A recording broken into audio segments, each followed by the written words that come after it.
Savage Dragon number 43 from November of 1997. This is one of those issues where a whole lot of shit happens. A landmark issue of the series, some will say.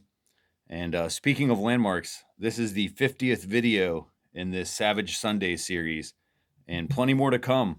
We're well on the way to issue 50 before the end of this year, first year of the channel. And that means at this pace, we'll have covered every issue of Savage Dragon by the year 2029, the end of this decade. So we got a way to go. So let's get to it. Dope cover here. We got a half-naked dragon pressed up against a busty blonde lady facing some unseen peril. Sounds like a Frank Frazetta image, but that is Erik Larsen on the artwork with Chris Eliopoulos lettering and Josh Eckhorn, who gets all his vegetables from eating corn dogs. And that's a bad idea. So also a bad idea is jumping into this book, issue 43, as your first issue. Erik says it in the back here that he was afraid of scaring off new readers because this is a loaded issue.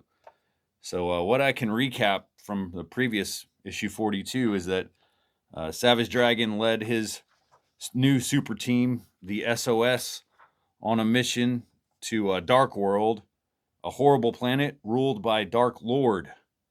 And it turns out that Dark World is Earth. Dragon and Jennifer make this revelation when they find a Coke machine on Dark World.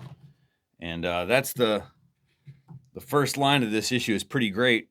Dragon's like, "Do you have any quarters?" So it gets better because in the middle of a bunch of exposition about how this is possible, how that they're on another planet, another multiverse possibly, Dragon finds some quarters and puts it in the machine. And unfortunately, it's new Coke. He's so pissed. So pretty good joke there. Anyway, so this is the rest of the away team. They're still with Dark Lord discovering the details of his plan to replace his dying planet with Earth. And we got Rapture, Rock, and Super Patriot. And secretly, Kid Avenger is buried underground. And he blasts these dudes before he's discovered. But meanwhile, back in Chicago, She-Dragon has joined the police force as Dragon's replacement, and it's not going well. She's got Howard as her partner, and she gets her ass kicked regularly. So Dragon and Jennifer find that there is a resistance to Dark Lord as the ruler of the planet, and that this resistance is led by Super Tough, this Nick Fury-looking dude with the eye patch. So he was here on Earth, and he was a hero, but he's believed to be dead, but he's alive, and he's on Dark World in this alternate reality. All right, so, oh boy, this is all going to get really confusing. So do you remember maybe back in issue 17 when She-Dragon had multiple personalities? Well, it turns out that those voices in her head were actual people, and they also live on Dark World. So, yeah, if this was your first issue, you would be completely lost. So after a bunch of exposition and some callbacks here, you get one of the most shocking page turns in Savage Dragon history.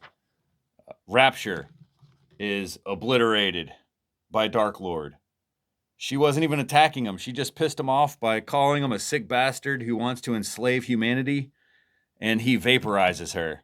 A brutal and sudden ending for a polarizing character. But even the Rapture detractors were stunned by her death. I've said it before, and it will be said again, that Erik Larsen will kill any character at any time. He is not precious with his creations. And for a story to have stakes, you have to believe that death could come for any character. And so this is just a tragedy, and it hits Super Patriot really hard. He starts lighting up Dark Lord with bullets, but they do nothing, unfortunately. He's bulletproof. And Rock has to kind of save the Super Patriot. This like single page adds a lot of depth to both of these characters. Rock, the blue rock guy here, he's surprisingly becoming a leader with a lot of strength and, some nice attributes.